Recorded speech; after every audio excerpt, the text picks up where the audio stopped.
Baik, Assalamualaikum warahmatullahi wabarakatuh. Waalaikumsalam warahmatullahi wabarakatuh. Kami dari kelompok 3B ingin mempresentasikan hasil wawancara kami. Hasil wawancara dan observasi kami saat di TKN 5 Negeri Banda Aceh. TKN Negeri 5 Banda Aceh. Baik, tanpa memperpanjang mukadimah, saya perkenalkan dulu diri saya. Nama saya Kansalina Syaza dan ini dan rekan saya ada Daisa Zahira Safa, Rana Putri Hikmah, dan Shelly Yulia Berta. Baik, untuk pemateri pertama kami persilakan. Baik, di sini saya akan menjelaskan tujuan dari hasil observasi kami. Nah, yang pertama itu untuk mengetahui dan mengidentifikasi penerapan manajemen pembelajaran pada anak usia dini di lembaga pendidikan. Yang kedua ada untuk mengetahui dan mengidentifikasi penerapan manajemen kesiswaan pada anak usia dini. Yang ketiga untuk mengetahui dan mengidentifikasi penerapan manajemen kelas dalam menciptakan suasana belajar yang kondusif. Yang keempat untuk mengetahui kendala yang dihadapi guru dalam pelaksanaan manajemen pembelajaran kesiswaan dan kelas. Nah, yang terakhir itu untuk memperoleh data yang akurat sebagai bahan evaluasi dalam meningkatkan kualitas proses pembelajaran. Selanjutnya ada manfaat. Yang pertama, manfaatnya itu memberikan informasi mengenai penerapan manajemen pembelajaran pada anak usia dini. Nah, yang kedua, memberikan gambaran tentang pelaksanaan manajemen kesiswaan di lembaga pendidikan. Yang ketiga, memberikan pemahaman tentang pentingnya manajemen kelas dan menciptakan suasana belajar yang efektif. Yang keempat yaitu menjadi bahan evaluasi bagi guru dalam meningkatkan kualitas pengelolaan pembelajaran dan kelas. Nah, yang kelima, menambah wawasan peneliti dan pembaca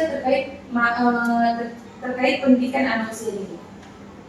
Baik, selanjutnya di sini saya akan menjelaskan sasarannya. Nah, sasaran wawancara dalam kegiatan ini adalah Ibu Khairunisa sebagai narasumber utama yang memberikan informasi terkait penerapan manajemen pembelajaran, manajemen kesiswaan, dan manajemen kelas di TK Negeri 5 Kota Banda Aceh, serta sasaran observasi dalam kegiatan ini ialah kelas B3, ibu guru dan seluruh siswa di kelas B3. Nah, selanjutnya waktu. Nah, wawancara dan observasi dilaksanakan pada hari Rabu tanggal 29 April 2026 pukul 8 sampai 11 siang. Nah, tempat observasi ini wawancara dan observasi ini dilakukan di TK Negeri 5 Kota Banda Aceh, Jalan Tengku Merah Tibang, Kecamatan Syah Kuala, Kota Banda Aceh. Sekian dari saya kembalikan kepada Anda. Terima kasih kepada pemateri pertama kami, dan selanjutnya untuk pemateri kedua kami persilakan. Baik, terima kasih kepada moderator. Selanjutnya di sini saya akan menjelaskan hasil wawancara kami di TK Negeri 5 Kota Banda Aceh. Nah, berdasarkan hasil wawancara dengan Ibu Khairunisa, dapat diketahui bahwa pelaksanaan manajemen pelajaran di kelas B3 telah dilakukan dengan pendekatan yang konseptual dan kolaboratif. Hal ini terlihat dari proses penyusunan RPPH yang dilakukan secara bersama-sama antara guru, sehingga mencerminkan adanya kerjasama tim yang baik dalam merencanakan pembelajaran. Selain itu, guru juga mampu menyesuaikan tema pembelajaran dengan kondisi nyata lingkungan anak, seperti kegiatan menasihati cilik, sehingga pembelajaran menjadi lebih bermakna karena berkaitan langsung dengan pengalaman anak. Selanjutnya, dalam pelaksanaan pembelajaran, metode yang digunakan adalah metode tanya jawab yang dinilai efektif untuk anak usia dini. Metode ini mampu mendorong interaksi dua arah antara guru dan anak, melatih keberanian anak dalam berbicara, serta mengembangkan kemampuan bahasa dan berpikir. Selain itu, penggunaan alat permainan edukatif atau APE yang disesuaikan dengan pembelajaran menunjukkan bahwa guru memahami pentingnya pembelajaran berbasis pengalaman langsung. Proses evaluasi ini dilakukan melalui catatan anekdot yang digunakan sebagai dasar perencanaan kegiatan selanjutnya, sehingga pembelajaran berlangsung secara berkelanjutan. Nah, selanjutnya pada aspek manajemen kesiswaan, guru juga menunjukkan kepekaan terhadap keberagaman karakteristik serta didik dengan menerapkan pendekatan individual. Anak juga mengalami kesulitan adaptasi diberikan pendampingan secara bertahap termasuk melibatkan orang tuanya di awal pembelajaran agar anak merasa lebih aman dan nyaman. Selain itu, kegiatan di luar sekolah serta komunikasi yang aktif dengan orang tua dapat melalui media digital, turut mendukung perkembangan sosial, emosional, dan kemandirian anak. Nah, sementara itu dalam manajemen kelas, strategi pembagian anak ke dalam kelompok kecil memungkinkan guru memberikan pendampingan yang lebih optimal. Nah, penataan lingkungan kelas yang dilakukan secara rutin berdasarkan perencanaan pembelajaran menunjukkan kesiapan guru dalam menciptakan suasana belajar yang kondusif, pemanfaatan hasil karya anak sebagai dokumentasi dan media komunikasi dengan orang tua juga menjadi salah satu bentuk apresiasi terhadap perkembangan anak. Nah, selain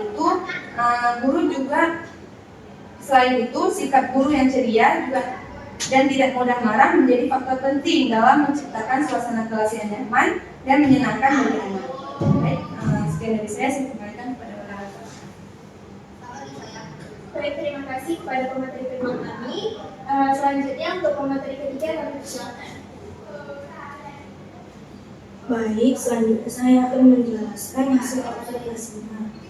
Berdasarkan hasil pengamatan di kelas B3, manajemen pembelajaran menunjukkan hasil yang sangat baik. Seluruh indikator terpenuhi yang menandakan bahwa proses pembelajaran telah berjalan secara terstruktur, mulai dari kegiatan pembuka inti hingga penutup. Penggunaan RPPH sebagai acuan terlihat jelas dalam alur kegiatan yang utuh.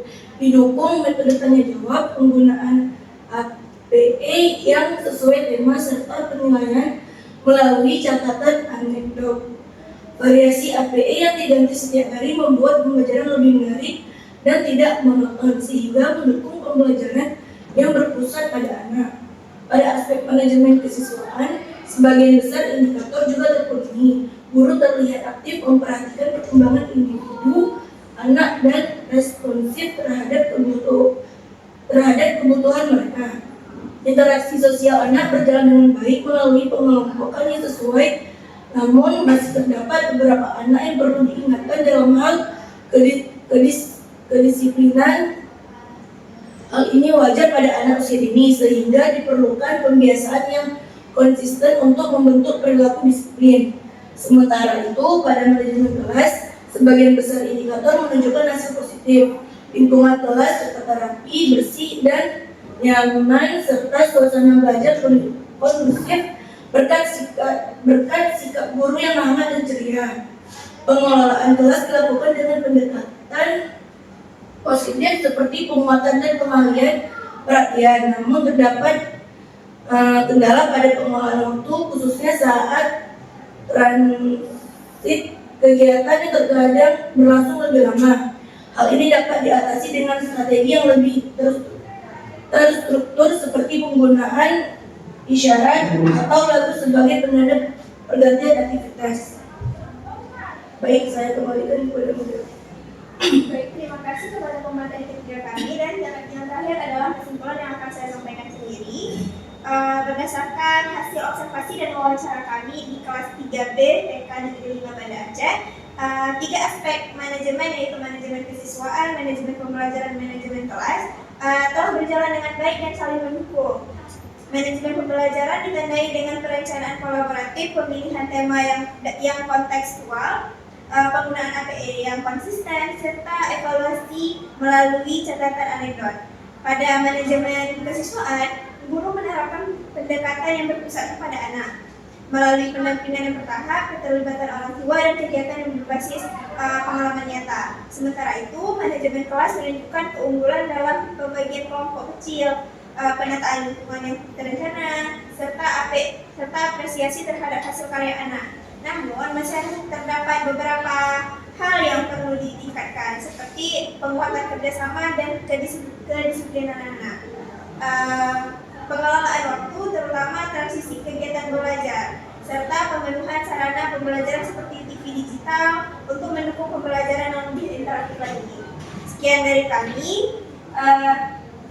Maka karena sudah berakhir presentasi kami bakalan tutup presentasi kami. Tapi sebelum itu, kami memberikan waktu untuk teman-teman yang ingin menambahkan dan bertanya. Apakah ada teman-teman yang ingin menambahkan? Jika tidak ada, kami buka sesi tanya jawab. Boleh teman-teman, pakai. Baik, assalamualaikum warahmatullahi wabarakatuh. Waalaikumsalam warahmatullahi wabarakatuh. Perkenalkan, saya Putri Syakira dari kelompok 3A. Jadi, saya akan bertanya kepada kelompok 3B. Pertanyaannya, apa saja contoh kegiatan berbasis pengalaman nyata yang digunakan dalam manajemen kesiswaan untuk pendekatan berpusat pada anak? Terima kasih. Apakah ada yang lagi? Baik, saya ingin bertanya kepada kelompok 3B. Kenalkan, saya Putri Syakira, kelompok 3A ingin bertanya. Yang pertanyaannya, strategi apa yang dapat dilakukan guru untuk meningkatkan kerjasama dan kedisiplinan anak di kelas? Saya di sini akan bertanya kepada kelompok 3B, yang mana pertanyaannya, berdasarkan hasil observasi dan presentasi kelompok hari ini ditemukan bahwa salah satu kendala utama dalam manajemen kelas adalah pengelolaan waktu yang kurang optimal, khususnya saat transisi kegiatan. Nah, bagaimana strategi konkret kelompok dalam memanfaatkan isyarat atau lagu penanda agar waktu transisi tersebut bisa lebih efisien dan anak-anak tetap kondusif. Baik, sekian, terima kasih. Sama.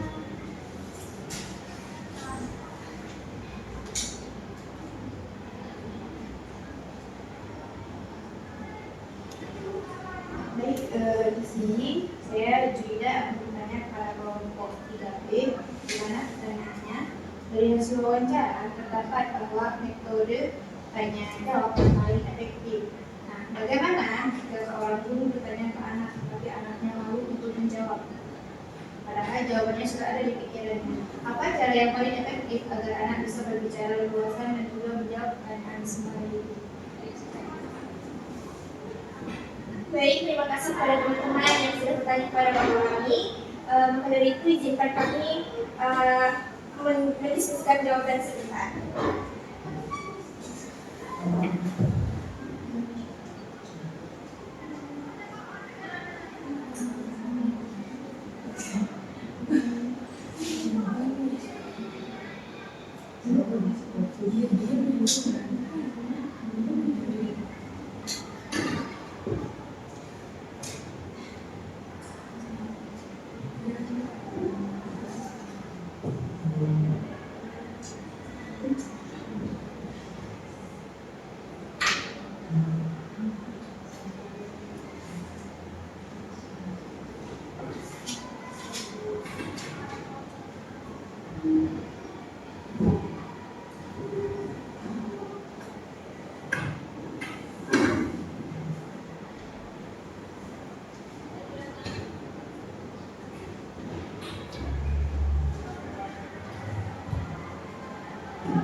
Baik, saya Gaitsudira Safa. Di sini saya akan menjawab pertanyaan dari Putri Syafira.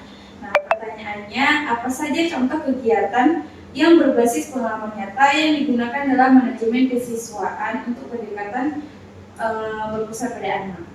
Nah, contoh kegiatan berbasis pengalaman nyata dalam manajemen kesiswaan dengan pendekatan berpusat pada anak, yaitu yang pertama ada kunjungan lapangan. Nah, kunjungan lapangan itu seperti anak belajar langsung di sekolah, seperti ke kebun atau ke pasar, untuk menambah pengalaman anak dan pengetahuan anak tentang kegiatan nyata itu seperti apa.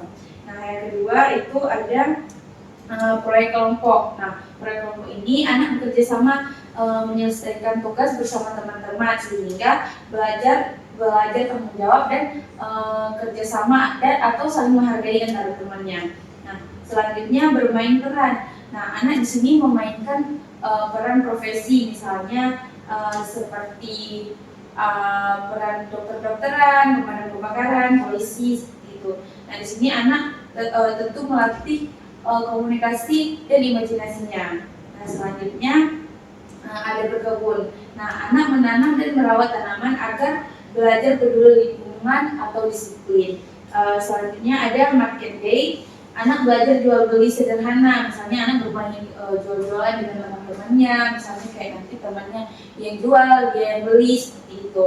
Nah, selanjutnya ada ekstrakurikuler, yaitu anak mengikuti kegiatan sesuai minat untuk mengembangkan bakat dan keterampilan sosial. Nah, melalui kegiatan-kegiatan ini tadi, anak belajar secara langsung nih dari pengalaman sehingga anak lebih aktif, mandiri, dan anak mampu bekerja sama dengan teman serta mengembangkan kemampuan berpikir, kreativitas, dan rasa tanggung jawab anak dalam kehidupannya sehari-hari. Bisa diterima? Bisa. Terima kasih.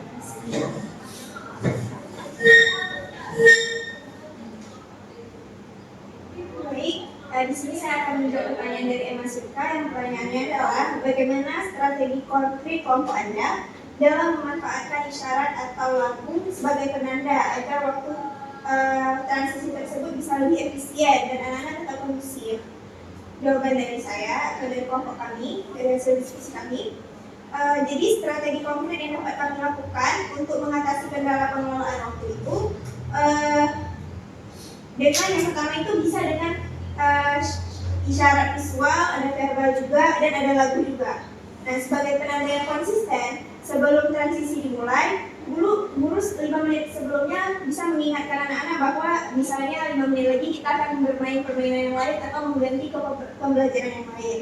Jadi dengan kata itu, anak-anak itu tidak kaget atau tidak merasa pelajaran karyanya atau hal yang sedang dilakukan itu terpotong dengan tiba-tiba. Jadi guru harus mengingatkan sebelumnya.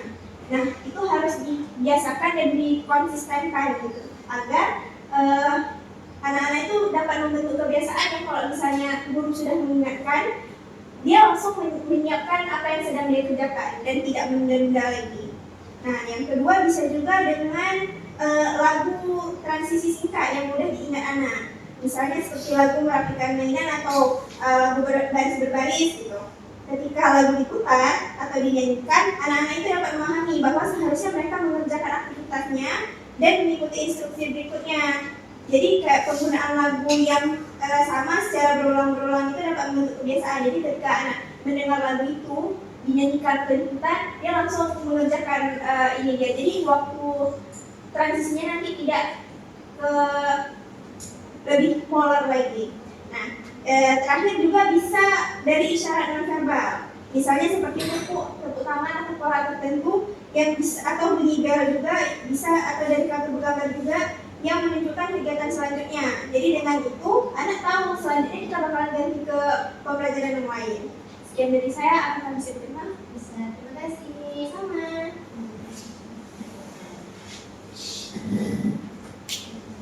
Baik, di sini saya akan menjawab pertanyaan dari Putri Syafira. Dan pertanyaannya, strategi apa yang dapat dilakukan guru untuk meningkatkan kerjasama dan kedisiplinan anak di kelas?